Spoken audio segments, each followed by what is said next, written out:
President Obama, president Biden, president Trump, इन तीनों के साथ आपने काम किया हुआ है और इंडिया यूएस रिलेशंस एक अपवर्ड ट्रैजेक्टरी पे हैं, लेकिन बहुत से मुल्क हैं जो भारत की अपवर्ड ट्रैजेक्टरी से परेशान होते हैं। ये इट इज़ अंडरस्टूड कि ये है, जैसे कि चाइना, क्योंकि वो दे यूज टू थिंक कि ग्रुप ऑफ टू होगा, एक तरफ चाइना, एक तरफ अमेरिका, मतलब दो पावर सेंटर्स होंगे। तो मैं सिर्फ उदाहरण के लिए चाइना दे रही हूँ, लेकिन हमारे इर्द गिर्द जो मुल्क हैं वो भी थोड़े असमंजस में है कि ये भारत की ट्रैजेक्टरी इतनी ऊपर इतनी जल्दी जा रही है। क्या हम अपने नेबरहुड को अपनी सक्सेस स्टोरी का हिस्सा नहीं बना सकते? अच्छा सवाल आपने पूछा। हमारी डे वन से पॉलिसी है, एक नेबर फर्स्ट, दूसरा एक्ट ईस्ट। तो जो हमारे ईस्टर्न पार्ट के जो हमारे आसियान कंट्री के देश हैं, उसमें हमने एक्ट ईस्ट पॉलिसी लिया है, यहाँ नेबरहुड फर्स्ट। तो ये हमारा डे वन से हमारे देश की भी पॉलिसी है और हमारी भी पॉलिसी है। पहले लूकैस था, मैंने आकर के उसको एक्ट ईस्ट कहा।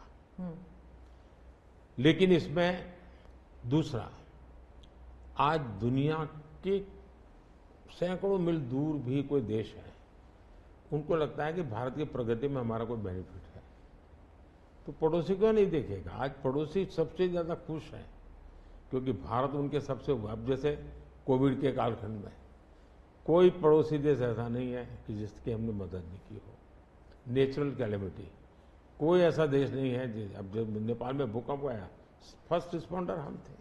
श्रीलंका में बहुत बड़ा क्राइसिस आया, उस क्राइसिस के समय सबसे ज्यादा उनको मुसीबत में से बाहर निकालने का कोई काम किया है तो हिंदुस्तान ने किया, और पब्लिकली वो रिकॉग्नाइज करते, इसको कहते हैं।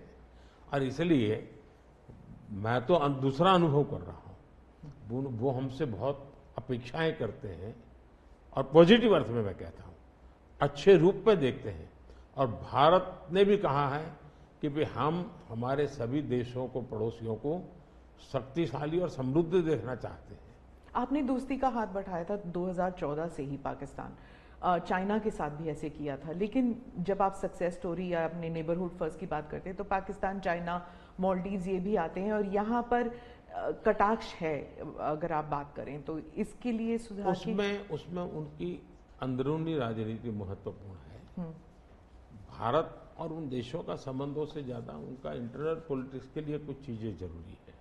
जी, विदेशी मीडिया जो है वो हमेशा कहती है कि Modi is the most popular prime minister in India. वो इस बारे में कोई दो राय नहीं है, लेकिन ये भी कहती है कि a strong Modi means democracy start sliding.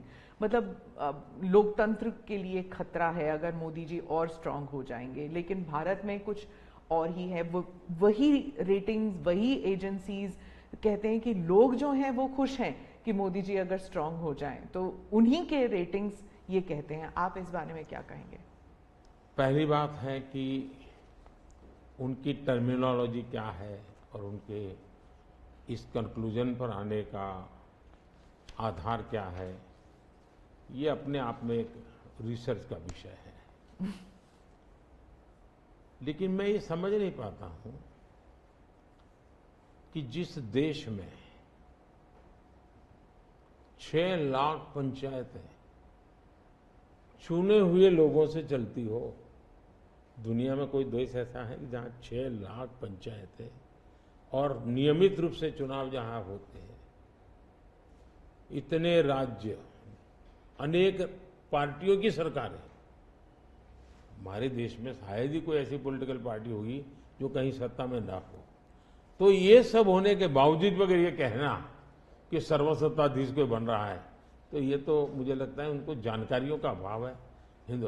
दूसरा, अगर मोदी सर्वसत्ताधीश के रूप में रहता तो G20 में मेरे अगल बगल में ही कर रहा है। मैंने तो राज्यों के पास, क्योंकि डेमोक्रेटिक कैरेक्टर है ये हमारा।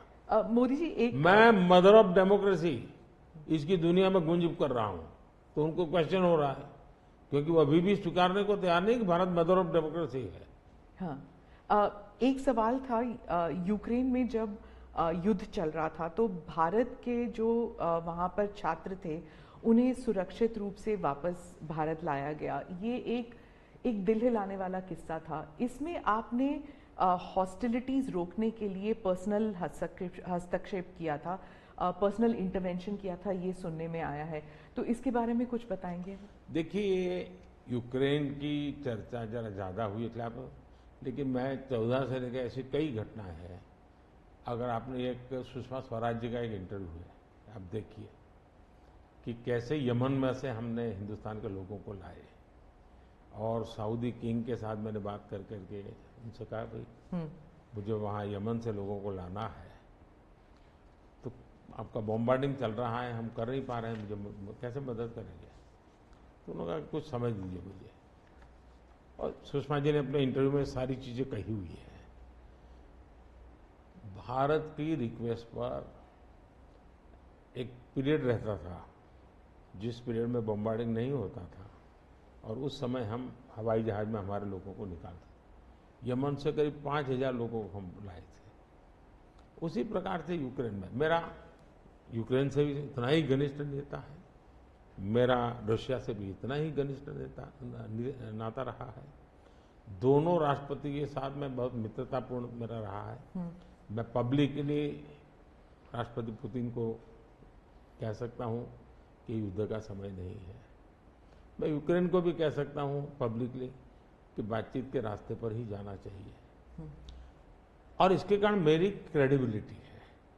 और जब मैंने कहा भाई भारत के इतने लोग, हमारे नौजवान फंसे हुए हैं और मुझे आपकी मदद चाहिए, और मैं आप क्या व्यवस्था कर सकते हो? फिर मैंने बताया मैंने इतनी व्यवस्था की है, आप इतना मेरी मदद कीजिए। उन्होंने मदद की, और भारत के तिरंगे की ताकत इतनी थी कि विदेशी व्यक्ति की भी भारत का तिरंगा हाथ में रखता था तो उसके लिए जगह मिल जाती थी। तो मेरा तिरंगा ही मेरी गारंटी बन गया था। मोदी जी, मैं डोमेस्टिक पॉलिटिक्स पे वापस आती हूँ। एक सवाल है इलेक्टोरल बॉन्ड्स के बारे में। राहुल गांधी जो है वो हर भाषण में कहते हैं, और विपक्ष के नेता भी कहते हैं कि इसमें धांधली हुई है।